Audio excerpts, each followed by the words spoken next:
Tu regretteras le jour où tu es entré dans cette maison. Tu regretteras le jour où tu as posé le pied ici. La voix de Madame Elara traversa toute la cour comme un coup de tonnerre. Sa main était levée, prête à frapper encore. Dans un coin du salon, la petite fille se protégeait la tête avec ses bras. Ses joues étaient mouillées de larmes. Son corps portait déjà les marques des coups précédents. Elle savait que le coup allait tomber. Il tombait toujours. Mais ce qui se passa ensuite, personne dans cette maison ne l'avait prévu.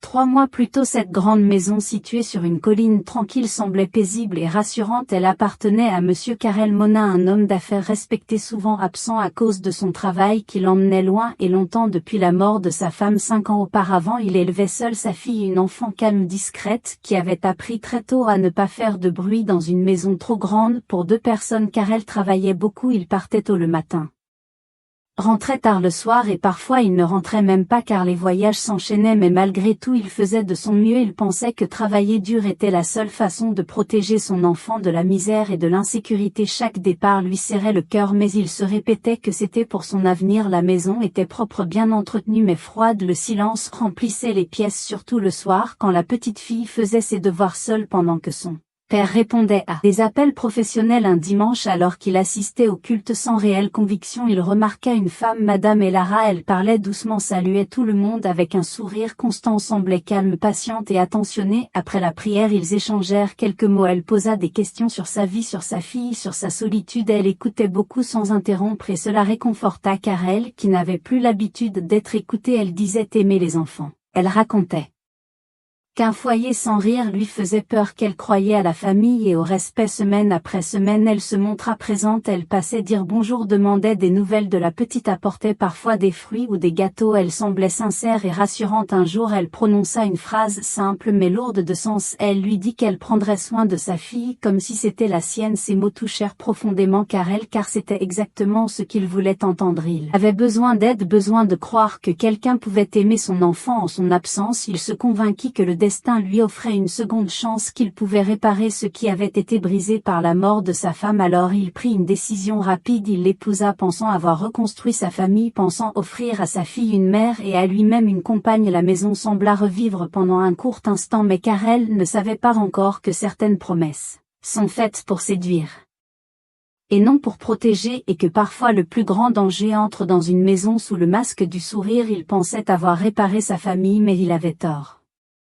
La fillette s'appelait Nalia, elle avait 12 ans et portait déjà dans son regard une maturité trop grande pour son âge. Elle était calme, polie, toujours prête à aider et ne demandait presque jamais rien. Avant le mariage, la maison était simple mais paisible. Le père et la fille vivaient comme une petite équipe, ils cuisinaient ensemble le soir, partageaient les tâches, riaient pour de petites choses, parlaient de l'école, des voyages, du travail et parfois de la mère disparue sans tristesse excessive. Juste avec respect et souvenir, Nalia aidait à laver les assiettes pendant que son père racontait sa journée, et ces moments rendaient la grande maison moins froide, moins silencieuse. Quand le mariage fut annoncé, Nalia espéra elle aussi. Elle pensait qu'une nouvelle présence apporterait plus de chaleur, plus de rire, plus de vie dans la maison. Le jour où Madame Elara arriva, tout semblait normal. Elle souriait beaucoup, parlait doucement et se montrait attentive devant le père. Elle appelait Nalia ma fille, lui demandait si elle avait bien mangé, si elle avait bien dormi. Elle passait sa main dans ses cheveux et disait que c'était une belle enfant. Le père, rassuré, partait travailler, convaincu d'avoir fait le bon choix, mais dès que la porte se refermait derrière lui, quelque chose changeait dans l'air de la maison. Le sourire de Madame Elara disparaissait, son visage devenait fermé, son regard froid et dur, la voix douce se transformait en ton sec impatient, les paroles devenaient blessantes. Elle reprochait à Nalia de marcher trop lentement, de parler trop doucement, de ne jamais faire assez bien. Chaque geste devenait une occasion de critique. La fillette ne comprenait pas ce qu'elle avait fait de mal. Elle essayait encore plus d'aider, encore plus de se faire discrète, mais rien ne suffisait. Bientôt les mots se transformèrent en cris, puis en coups discrets mais douloureux, des tapes rapides, des pincements, des tirages de bras, toujours loin des regards, toujours dans le silence. Nalia apprit à reconnaître le bruit des pas de son père dans l'allée, car c'était le seul moment où la maison redevenait calme. Elle essuyait ses larmes, se forçait à sourire et se taisait. Elle ne disait rien par peur, par confusion et aussi par amour pour son père. Elle pensait que si elle parlait, elle détruirait ce qu'il avait essayé de reconstruire. Alors elle encaissait en silence jour après jour, tandis que la maison qui autrefois résonnait de rire devenait un lieu de peur et d'attente, et la petite fille comprenait peu à peu que le danger n'était pas dehors mais à l'intérieur même de son foyer. Chaque matin à 4 heures précises, Nalia était tirée de son sommeil avant même que le jour ne se lève, pas pour aller jouer, pas pour réviser ses leçons, mais pour travailler. Dès qu'elle ouvrait les yeux, la peur l'empêchait de se rendormir. Elle se levait en silence pour ne pas attirer la colère. Elle prenait le seau encore plus grand que ses bras et sortait dans le noir chercher de l'eau. Le froid du matin mordait sa peau, mais elle ne se plaignait pas. De retour dans la maison, elle nettoyait chaque pièce, frottait le sol à genoux jusqu'à ce que ses mains brûlent et que ses genoux deviennent douloureux. Elle essuyait les meubles, balayait les couloirs, lavait les toilettes et la cuisine sans jamais s'arrêter, car elle savait que le moindre retard serait puni. Les seaux d'eau étaient lourds, son corps fatigué, mais personne ne regardait ses efforts. Après le ménage, elle devait préparer le petit déjeuner avant d'aller à l'école, couper les légumes, allumer le feu, surveiller la cuisson, tout cela en silence. Si elle allait trop lentement, les coups tombaient sans avertissement. Si une tache restait sur le sol, elle devait recommencer encore et encore jusqu'à l'épuisement. Si le repas n'était pas prêt à temps, on la tirait par les cheveux, on la poussait contre le mur, on lui criait dessus des mots durs qu'elle n'oublierait jamais. Parfois elle partait à l'école avec le ventre vide, avec les yeux gonflés par les larmes, mais elle ne disait rien en classe. Elle faisait semblant d'aller bien, elle se concentrait pour ne pas penser à la maison. Pendant ce temps, Madame Elara dormait profondément dans la grande chambre confortable. Elle se réveillait tard, se plaignait de fatigue et donnait encore des ordres sans jamais lever le petit doigt. Elle mangeait calmement ce que Nalia avait préparé, sans un merci, sans un regard. Chaque jour se ressemblait pour la fillette. La fatigue s'accumulait, son corps devenait faible, mais elle continuait parce qu'elle pensait que l'obéissance finirait par apaiser la colère. Elle espérait qu'un jour Madame Elara serait gentille comme au début, mais ce jour ne venait jamais et la maison, qui devait être un refuge, était devenue une prison silencieuse où une enfant portait le poids d'un adulte sans que personne ne s'en rende compte. À l'école, les choses commencèrent à changer et ceux qui regardaient attentivement pouvaient le voir. Nalia ne parlait presque plus. Elle, qui était autrefois attentive et souriante, restait désormais silencieuse au fond de la classe. Ses vêtements étaient souvent sales, froissés et mal lavés, comme si personne ne faisait attention à elle. Elle évitait de lever les bras et gardait toujours ses manches baissées. Même quand il faisait chaud, elle marchait lentement, la tête baissée, essayant de ne pas attirer les regards. Ses camarades remarquaient son silence mais n'osaient pas poser de questions. Un jour, son enseignante, Madame Lutuli, une femme attentive et bienveillante, l'appela après le cours. Elle s'assit en face d'elle et d'une voix calme lui demanda si tout allait bien à la maison. Cette simple question fit trembler Nalia. Elle sentit son cœur battre très fort, ses mains devinrent moites et pendant un instant elle eut envie de tout dire, de parler des réveils à 4 heures, des coups, des cris, de la peur permanente. Elle ouvrit la bouche mais une voix résonna dans sa tête, celle de Madame Elara, qui l'avait menacée en lui disant que si elle disait un seul mot, son père l'enverrait loin et qu'elle ne le reverrait plus jamais. Cette idée lui fit plus mal que tous les coups. Alors Nalia baissa les yeux et mentit. Elle dit que tout allait bien, qu'elle était juste fatiguée. Madame Lutuli la regarda longuement sans être convaincue, mais elle n'insista pas. Ce jour-là, le poids du mensonge s'ajouta à celui de la peur. Le plus dur pour Nalia n'était pas la douleur physique ni les punitions. Le plus dur était de mentir à son père chaque soir quand il rentrait du travail. Elle devait lui sourire, lui dire que l'école allait bien, que Madame Elara s'occupait bien d'elle. Elle devait cacher les marques sous ses vêtements et cacher sa tristesse derrière un visage calme. Elle se sentait coupable de lui mentir, mais elle avait encore plus peur de le perdre. Elle se disait que s'il savait, il serait triste ou en colère ou qu'il partirait encore plus longtemps. Alors elle continua à se taire, à porter seule un secret trop lourd pour son âge, et chaque jour le silence devenait une seconde prison plus étouffante que la première. Un soir, alors que la maison était plongée dans le calme habituel du retour du travail, une assiette glissa des mains fatiguées de Nalia et se brisa sur le sol de la cuisine. Le bruit sec résonna dans toute la maison comme un signal de danger. Nalia resta figée, le cœur battant, sachant déjà ce qui allait suivre. Madame Elara surgit aussitôt, son visage fermé, ses yeux pleins de colère. Sans demander d'explication, elle leva la main. Les gifles tombèrent rapidement, suivi de coups plus durs encore. Les cris remplirent la cuisine, des paroles humiliantes, des menaces, des reproches sans fin. Nalia tomba au sol, tenta de se protéger, mais personne n'écoutait ses pleurs. Cette punition fut plus violente que les autres, comme si toute la colère accumulée s'abattait sur son petit corps. Quand tout se termina, elle resta recroquevillée par terre, incapable de bouger, en silence pour ne pas aggraver sa situation. Plus tard dans la nuit, elle se glissa dans son lit, le corps douloureux, le cœur lourd et cette nuit. La Nalia pleura jusqu'à s'endormir, des larmes silencieuses qui mouillaient l'oreiller sans qu'aucun adulte ne vienne la consoler. Elle pria comme elle ne l'avait jamais fait. Elle demanda de l'aide à Dieu, à sa mère disparue, à toute force capable de l'entendre. Elle demanda simplement que quelqu'un la voie, que quelqu'un arrive pour changer les choses. Quelques jours plus tard, quelque chose d'inattendu se produisit. Une jeune étudiante arriva à la maison. Elle s'appelait Iris. Elle cherchait une chambre à louer pour poursuivre ses études loin de sa famille. Elle était calme, discrète, parlait peu mais observait beaucoup. Dès son arrivée, elle remarqua l'atmosphère étrange de la maison, le silence lourd, les regards évités, la façon dont Nalia marchait doucement comme pour ne pas exister. Iris remarqua aussi les gestes brusques de Madame Elara et la peur dans les yeux de la fillette. Sans poser de questions, elle comprit que quelque chose n'allait pas. Elle se montra gentille avec Nalia, lui parlait doucement, lui demandait si elle allait bien, et pour la première fois depuis longtemps quelqu'un regardait vraiment Nalia, non pas comme une servante mais comme une enfant. Sans le savoir, Iris venait d'entrer dans une maison où le mal était caché derrière des murs propres et des sourires forcés, et sa présence allait bientôt briser le silence que Nalia portait seule depuis trop longtemps.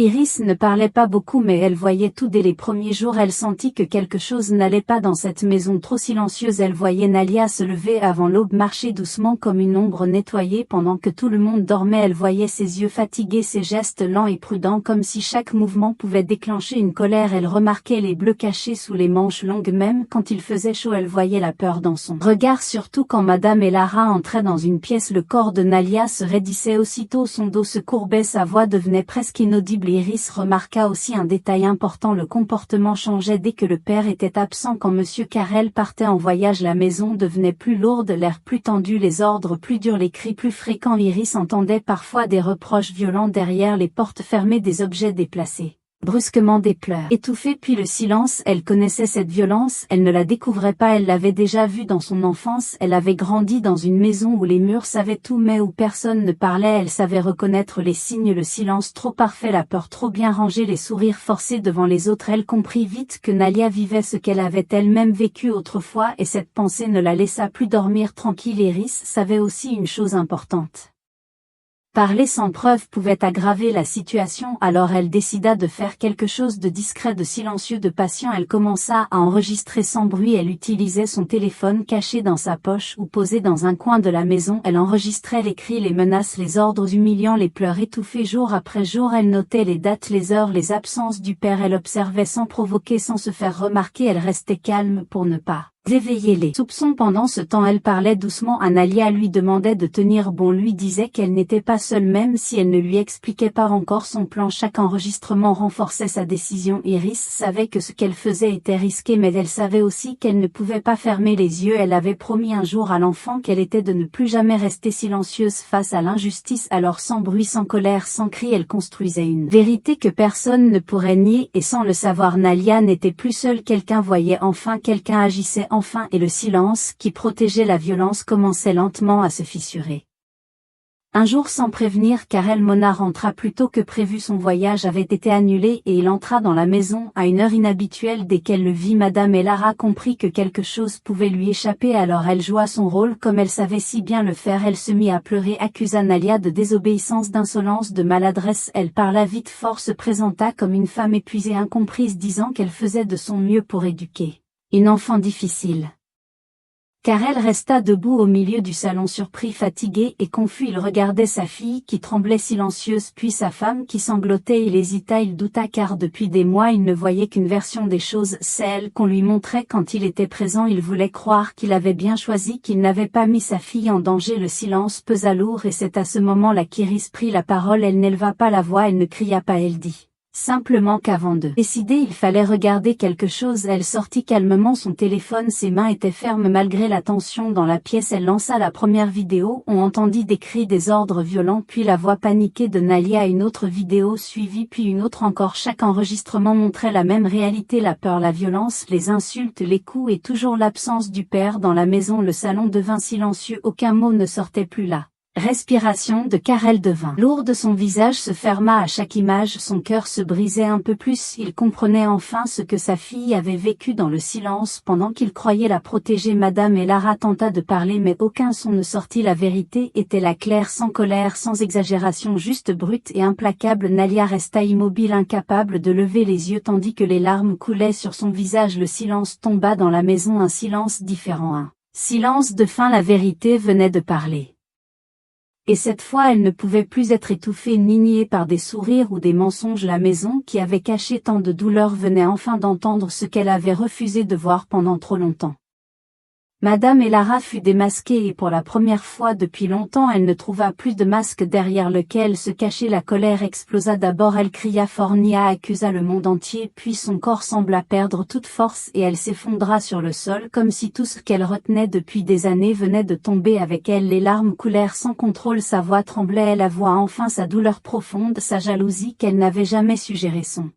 Au fil des échecs elle parla d'une vie qu'elle avait rêvée différente, d'un amour qu'elle n'avait jamais reçu, d'une frustration devenue poison. Elle expliqua comment la présence de Nalia lui rappelait tout ce qu'elle n'avait pas eu, une famille, un lien sincère, une place véritable. Elle demanda pardon non pas pour effacer le passé car elle savait que certaines blessures ne disparaissent pas, mais parce qu'elle n'avait plus d'issue, plus de mensonges pour se protéger. Ce pardon venait trop tard. Et trop chargée d'égoïsme, elle ne demandait pas à réparer, elle demandait à respirer. Nalia écouta tout cela en silence, elle resta immobile, les yeux baissés, sans colère visible, sans réponse. Elle entendait les mots mais ils glissaient sur un cœur déjà trop fatigué. Elle ne savait pas quoi ressentir car aucune excuse ne pouvait rendre les nuits paisibles, ni effacer les réveils à l'aube, ni retirer la peur gravée dans son corps. Elle ne pleura pas, elle n'applaudit pas, elle ne cria pas, elle resta simplement là.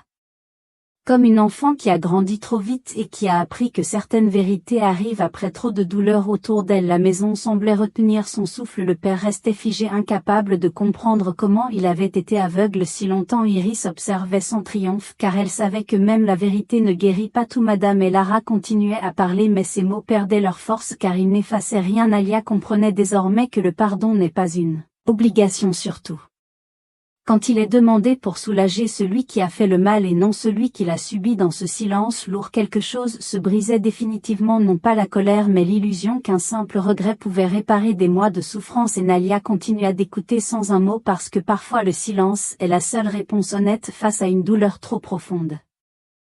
Niée par des sourires ou des mensonges, la maison qui avait caché tant de douleur venait enfin d'entendre ce qu'elle avait refusé de voir pendant trop longtemps. La guérison ne fut pas immédiate et personne ne fit semblant de croire qu'elle le serait car après ce qui avait été révélé il fallait du temps pour que la maison respire à nouveau, du temps pour que les murs cessent de porter la peur et que les silences cessent de faire mal. Chaque jour demandait un effort, un choix conscient de faire autrement, de parler plutôt que de crier, d'écouter plutôt que d'ordonner car elle changea ses habitudes, il voyagea moins, resta plus présent, apprit à regarder vraiment sa fille et non plus seulement à croire qu'elle allait bien. Nalia ne retrouva pas sa voix du jour au lendemain. Au début elle parlait peu, hésitait sur chaque mot comme si la vérité pouvait encore lui coûter cher, mais peu à peu la parole revint timidement, d'abord avec Iris, puis avec son père, puis avec le monde. La maison changea lentement, les gestes brusques disparurent, les ordres furent remplacés par des questions, les portes cessèrent de claquer, la peur recula pas à pas sans disparaître complètement. Car certaines traces restent longtemps dans le corps et dans la mémoire. Iris resta encore un moment, le temps de s'assurer que le silence ne reprendrait pas sa place, puis un jour elle partit sans bruit comme elle était venue. Elle voulait aider ailleurs, d'autres enfants, d'autres maisons où personne n'osait encore parler. Nalia la regarda partir avec gratitude car sans elle rien n'aurait changé. Les années passèrent et Nalia grandit, elle ne devint pas une enfant parfaite ni une adulte sans cicatrices. Elle resta marquée par ce qu'elle avait vécu, par les réveils trop tôt, par les nuits trop longues, par la peur de déranger, mais elle devint forte, pas une force bruyante mais une force intérieure, celle qui permet de dire non, celle qui permet de reconnaître l'injustice, celle qui refuse de reproduire la violence. Elle comprit que certaines blessures détruisent quand elles sont niées mais que d'autres transforment quand elles sont regardées en face. Elle comprit aussi que dire la vérité n'efface pas le passé mais peut sauver une vie entière en empêchant le mal de continuer. Cette maison avait trouvé le courage de regarder la vérité en face, mais ailleurs d'autres maisons restent encore silencieuses et tant que la peur parlera plus fort que la vérité, certaines souffrances continueront de se cacher derrière des murs propres et des sourires de façade. Et l'histoire n'est jamais vraiment terminée tant que le courage de parler n'a pas encore franchi toutes les portes. Et toi qui écoutes cette histoire, dis-moi une chose. Si tu avais été à la place de Nalia, aurais-tu parlé plus tôt ou aurais-tu gardé le silence? Penses-tu que pardonner suffit quand la douleur a duré trop longtemps? Écris-le en commentaire parce que ton avis peut ouvrir les yeux de quelqu'un qui vit encore cette histoire en silence.